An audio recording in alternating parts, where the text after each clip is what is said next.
Sobat belajar, selamat berjumpa kembali dengan Pak Iman dalam pelajaran IPA.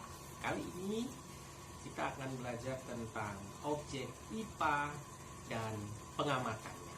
Apa saja sih produk-produk yang bisa kita lihat? Apa saja manfaat dari ilmu pengetahuan IPA? Kita bisa lihat dari bidang teknologi seperti handphone, kemudian satelit yang bisa memancarkan sinyal, kemudian penginderaan jarak jauh, ya, teknologi yang bisa mendeteksi kekayaan sumber daya alam. Kemudian di bidang pertanian, perbanyakan vegetatif secara cepat dalam jumlah yang banyak melalui kultur jaringan. Hidroponik, ya, bisa menanam beberapa jenis tumbuhan tanpa menggunakan media tanah. Ini dimanfaatkan untuk daerah-daerah atau negara-negara yang memiliki lahan yang sempit, ya. Kemudian juga ditemukan varietas-varietas jenis tanaman maupun hewan peternakan yang unggul, ya, yang memiliki sifat-sifat yang unggul seperti tahan hama, ya, bisa ditanam di lahan-lahan yang kritis, kurang air, ya, minim zat-zat hara, mineral, ya, dan banyak lagi manfaat-manfaat IPA di bidang pertanian. Di bidang lingkungan, kita bisa mengatasi pencemaran limbah, pencemaran lingkungan. Misalnya ada minyak yang tumpah di laut. Dengan memanfaatkan ilmu pengetahuan alam di bidang atau sains, ya, bisa membersihkan tumpahan minyak di laut menggunakan mikroorganisme pengurai limbah minyak. Di bidang kesehatan banyak sekali peran dari sains, ya. Misalnya teknik transplantasi jantung atau ginjal, bedah jaringan saraf, ya, implantasi tulang, adanya bayi tabung, produksi obat, ya, produksi vaksin, ya, untuk mencegah atau untuk meningkatkan kekebalan tubuh terhadap suatu penyakit, ya. Sudah dikembangkan ilmu-ilmu sains di bidang bioteknologi, misalnya adanya rekayasa DNA, kemudian memanfaatkan berbagai macam mikroorganisme yang bisa digunakan untuk meningkatkan kesejahteraan manusia, ya. Jadi banyak sekali produk-produk sains, ya, hasil pengembangan dari IPA yang bisa dimanfaatkan untuk kepentingan kesejahteraan manusia. Apa saja objek-objek IPA yang bisa kita pelajari? Banyak sekali objek-objek IPA yang bisa kita pelajari, mulai dari mikroorganisme yang ukurannya sangat kecil, ya, kemudian berbagai macam organisme yang bisa kita manfaatkan. Kemudian interaksi, bagaimana interaksi antar organisme yang satu dengan yang lainnya. Kemudian lingkungan, ya, sampai ke alam jagat raya, alam antariksa, itu bisa menjadikan objek yang bisa kita pelajari dalam IPA. Mempelajari IPA nanti akan berlatih melakukan penyelidikan IPA. Apa sih sebenarnya penyelidikan itu? Penyelidikan di dalam IPA itu merupakan kegiatan ilmiah, ya, yang melibatkan sejumlah proses yang harus dikuasai. Misalnya, ya, prosesnya itu misalnya melakukan pengamatan, kemudian melakukan atau membuat inferensi, dan terakhir adalah mengkomunikasikan. Apa sih sebenarnya yang dimaksud dengan pengamatan, ya, atau observasi? Ya, itu mengumpulkan data atau fakta, ya, menggunakan alat indera yang kita punya.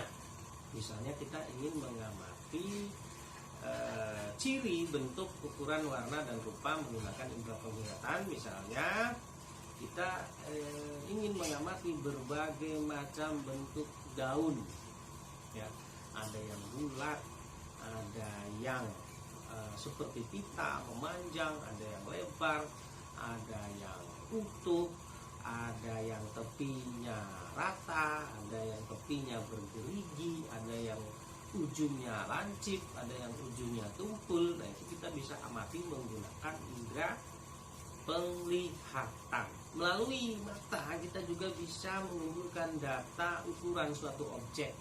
Misalnya kita bisa membedakan ukuran harimau itu besar, tetapi ukuran dari kucing itu relatif lebih kecil. Kita juga bisa membandingkan warna berbagai macam jenis bunga. Ada bunga mawar warna merah, bunga mawar warna putih, pink, hitam, dan lain-lain. Kita bisa menggunakan pengamatan menggunakan mata. Misalnya kita ingin mengumpulkan data bagaimana ciri tekstur suatu objek. Ya, tekstur ada yang permukaannya kasar, halus, licin, ya. Nah, itu kita bisa menggunakan alat indera yang kita miliki, yaitu indera peraba. Kemudian menggunakan indera penciuman untuk melakukan observasi. Kita bisa mengumpulkan ciri, aroma, bau suatu objek yang kita amati. Misalnya kita ingin membedakan jahe, kencur, kunyit, lengkuas. Nah, itu kita bisa membedakan dari aromanya. Nah, setelah kita melakukan pengamatan, ya, salah satu contoh pengamatan adalah menggunakan pengukuran sehingga diperoleh data. Nah, supaya data-data ini bermakna, keterampilan yang kedua yang harus dimiliki yaitu membuat inferensi. Apa membuat inferensi? Tidak lain adalah merumuskan penjelasan berdasarkan hasil pengamatan. Ini penting karena penjelasan ini digunakan untuk menemukan suatu pola-pola atau menjelaskan suatu hubungan antara aspek-aspek yang diamati. Nah, melalui pola-pola yang bisa menjelaskan data, kita juga bisa memprediksi suatu hal. Nah, berdasarkan hasil pengamatan, kita merumuskan penjelasan. Ya, untuk itu data atau informasi hasil pengamatan ini bisa kita pelajari, bisa kita bandingkan, bisa kita bedakan, bisa kita analisis, bisa kita simpulkan, dan selanjutnya data-data tadi itu bisa dijadikan sebagai bahan sehingga kita bisa memprediksi suatu fenomena atau hal. Misalnya, ya, dengan mengamati pertumbuhan kecambah yang dari datanya kita pelajari, ternyata pola-polanya kecenderungan dari kecambah itu selalu bertambah ukurannya dari hari ke hari, dari waktu ke waktu. Maka kita bisa memprediksi tinggi kecambah setelah tumbuh selama sekian hari. Contoh lain, misalnya dengan mempelajari data tentang cuaca, kita bisa memprediksi atau memperkirakan bagaimana cuaca suatu daerah. Nah, sobat belajar, berikutnya data-data yang kita kumpulkan melalui hasil observasi atau pengamatan, kemudian kita jelaskan apa datanya supaya lebih bermakna dan bisa dibaca atau dipahami oleh orang lain. Maka kemampuan atau keterampilan berikutnya adalah mengkomunikasikan. Ya, bagaimana cara mengkomunikasikan data hasil pengamatan, ya, baik secara lisan maupun tulisan, ya, itu kita harus memiliki kemampuan untuk menyajikan datanya. Data-data lebih mudah dibaca atau dipahami kalau bisa disajikan dalam bentuk tabel atau dalam bentuk diagram, baik diagram lingkaran, diagram batang, atau grafik. Sobat belajar, bagaimana cara mempelajari objek? Itu saja harus melalui prosedur yang benar. Nah, di dalam IPA, mempelajari objek-objek IPA itu menggunakan suatu metode yang disebut sebagai metode ilmiah. Ya, langkahnya yang pertama adalah merumuskan masalah. Kemudian setelah masalah bisa dirumuskan, langkah berikutnya kita harus menyusun kerangka berpikir, ya, mengumpulkan dasar-dasar teori dari hasil penelitian orang yang sudah melakukan, ya, kita kumpulkan sehingga bisa tersusun kerangka berpikir untuk menjawab rumusan masalah tadi. Nah, langkah berikutnya adalah mengajukan hipotesis berdasarkan alur kerangka berpikir yang sudah kita susun. Selanjutnya adalah kita mengajukan hipotesis.